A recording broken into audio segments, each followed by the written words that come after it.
Good afternoon, everyone, and welcome to my first video critique and discussion prompt for Modern Rhetorical Criticism through MSU Mankato. Just to give you a little background on me, my name is Chris Outson. I am in my second year of the MFA Forensics program. In addition to forensics, my interest areas are performance studies, rhetoric, and gender and sexuality.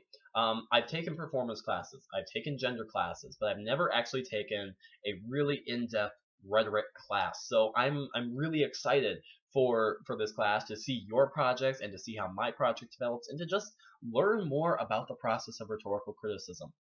Speaking of projects and rhetorical criticism, I was given Katie Bruner's paper to look at and to critique and give my thoughts on, and she is focusing on an artifact, the gay debate, the Bible and Homosexuality. This was a speech given by a college student, Matthew Vines, and I think this is absolutely fascinating. In addition to my interest areas being in gender and sexuality and rhetoric, I also kind of identified with this artifact. I was raised as a Roman Catholic. I do now identify as a gay man, and so there's a lot of interesting things that are going on in this artifact that I think relate to me, and as a result, then my critiques may be shaped by my past knowledge of Roman Catholicism or by my own personal experiences. So, in the interest of full disclosure, you now kind of understand where I'm coming from. So, Katie, this discussion critique is for you. The way I kind of work my critiques is generally I think about things that I would like to learn more about or things that I question, not necessarily things that need to be fixed or that you need to address, but kind of further points for consideration, interest areas where I thought maybe this paper could go. So that's kind of the framework for how I am doing this. So to start off with, though, this text is super great. I think it's really an important text to analyze. As you mentioned in your paper, it's incredibly socially relevant right now. I was lucky enough to be living in Iowa when gay marriage was legalized, and now I've been lucky enough to watch the Minnesota campaigns, the Vote No campaigns, when that all happened back in November 2012, kind of watching history in the making. And of course, it's personally important to me. So I think this is an incredibly socially relevant artifact that is worth considering. And I think you really justified that very well. I also think there are a lot of different ways that this criticism could go. You draw out so many different options in your paper about where this could go, and I think that is incredibly important. So when you make that final stance in your paper, as Foss talked about in her How to Do Rhetorical Criticism article, I would consider presentation of choices. Make a choice and justify why you went with it in that particular direction, but then present the other choices that you had available to you. Because I think that rhetorical criticism is not just about your interpretation, it's about your interpretation, but I also think it's important to draw out other possibilities then for future research, whether they be by you or by someone else. So presenting those choices, I think, will be an important step in looking at the artifact. So getting into my own questions and thoughts on this. First of all, Matthew Vines himself. I feel like I don't really know a whole lot about him. Right now, what I know is that he's a college student.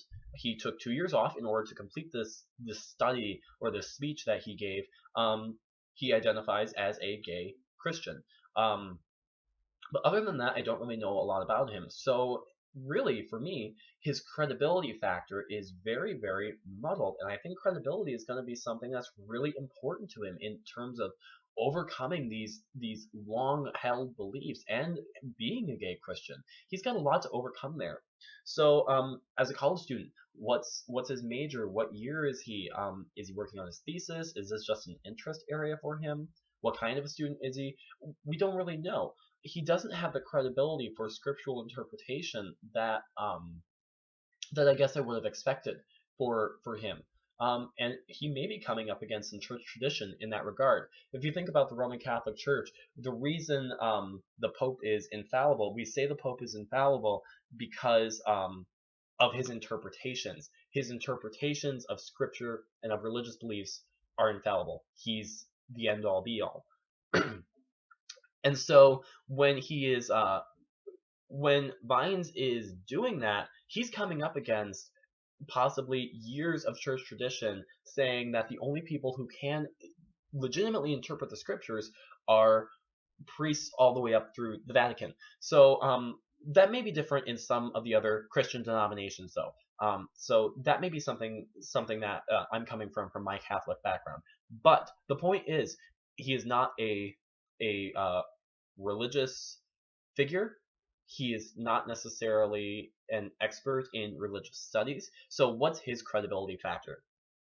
In addition, as I mentioned before, he's going to have some trouble overcoming the fact that he is gay. Now, you mentioned and you talked about in his speech that that he does abstain from sex before marriage. He does act like a good Christian, other than the fact that he's a gay man. So he does have that going for him. But I can't help but wonder, is that enough to overcome the possible block to his credibility that his audience may be facing? Also, does he have any built-up credibility? Has he given speeches like this before? Because that may set him up as kind of an informal expert on all of this. So in general, Matthew Vines, the speech is great, and he's clearly done a lot of research on that, but his credibility is just missing to me. And so I don't know how well he's going to be able to persuade people and overcome those long-held beliefs. So just a thought for something potential to address in later work on this particular artifact. Overall, though, I felt like you did a good job of focusing in on the text itself, and you really described it very well. But I'm left wondering about the rest of it, the outside factors to that speech that maybe influence it. And it can be hard. It can be hard to create a focused contextualization of a speech. It's really difficult. But I found one of the best ways to focus might be through Ralph Lloyd Bitzer's rhetorical situation. There are 3 steps to the rhetorical situation. First of all, there's exigence, which is the reason why you're giving the speech, the impetus to create that artifact or to use that rhetoric. So looking at Vines, what prompted him to do this? Clearly he put in a lot of work. He took 2 years off college to do it. So, the question becomes, why? Why would he do this? What prompted him to do this? And I think that's really great for helping to contextualize and give focus to the speech. Kind of enhances his purpose a little bit. The second step is audience, which I kind of already talked about. He's going to be coming up against a little bit of a hostile audience. But I think an important question to consider is, who is this speech designed for? Who's the designated audience for it? And who's actually going to see it? Are the people who are going to see it the ones who already agree with him? Or is it going to be the people who maybe need to see it a little bit more, who hold those long-term beliefs and are struggling with homosexuality and Christianity? So something to consider in terms of audience. And finally, constraints. What are the constraints on his speech that may affect his rhetoric, that may affect his ability to persuade? I already talked about his credibility. I think that's a really big constraint in a lot of cases, but there are other constraints out there to consider. So again, that's Ralph Lloyd Bitzer's rhetorical situation. It's very easy to find information on that if you want more details on maybe using it as a focus tool for this.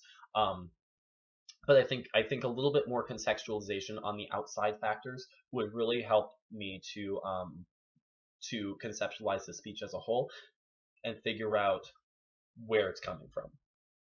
So I have some other points of focus I wanted to address real quick. Excuse me, I've got a little bit of cold here. First of all, right now your development of artifact and research question, I think, are a little bit unclear. I would like to know, did you find the artifact first and think it was interesting, or did you find your research question first that you wanted to investigate and then found the artifact to match it? And the reason I ask this is more about, it's less about personal curiosity, and it's more about the purpose with which you're writing the critical essay. Are you writing the critical essay because you wanted to investigate rhetorical theory of the specific area? Or did you find this artifact and think it's important for us to understand it and then develop your research question around it? So figuring out your focus area, the rhetorical theory or the artifact, I think would be really important and help us to to contextualize your own arguments and thoughts on this particular speech.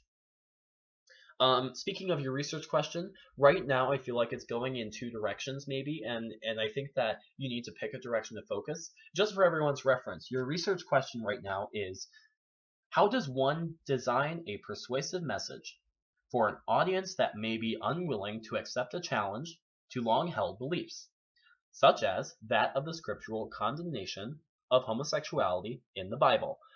Very good research question. But I feel like you're actually delving into two different areas of rhetoric here. First of all, you are looking at hostile audiences, which is a huge area of rhetorical theory and very important to investigate. But then you're also getting into a little bit of religion and rhetoric, and I think that is a really interesting area that this artifact very uniquely addresses. So whichever way you go with it, I feel like you need to kind of focus in on one or the other. And just it will help you to focus your research question more, and it will help you to focus your investigation a little bit more. So thoughts on your research question for that?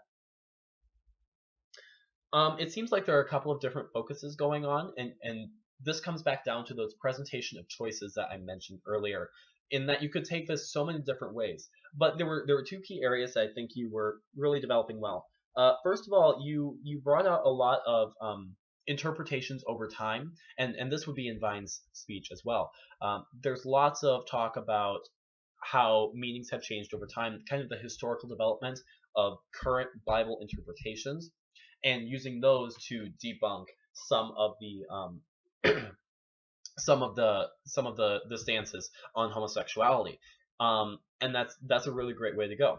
But by the same token, there's also what I guess I would refer to as intratextual arguments. So basically looking at verses and scripture where the Bible contradicts itself on those on scriptures on homosexuality.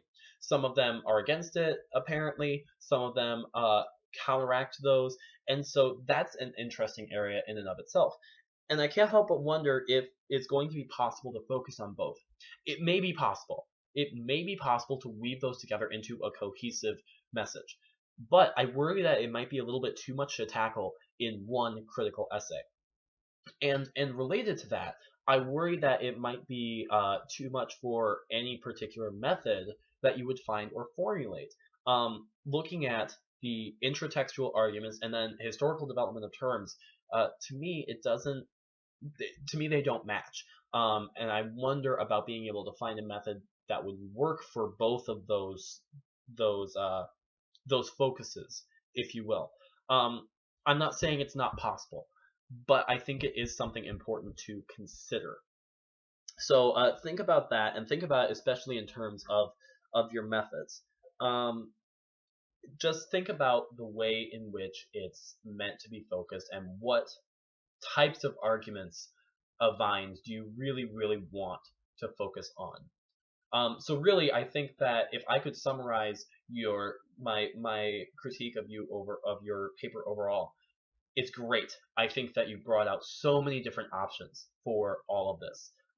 But I think that right now, what's lacking is a little bit of focus. I want to see more focus, and I want to see a little bit more information coming out about the other factors of the speech as well that might help us to focus in a little bit more and provide a framework for our understanding of this overall.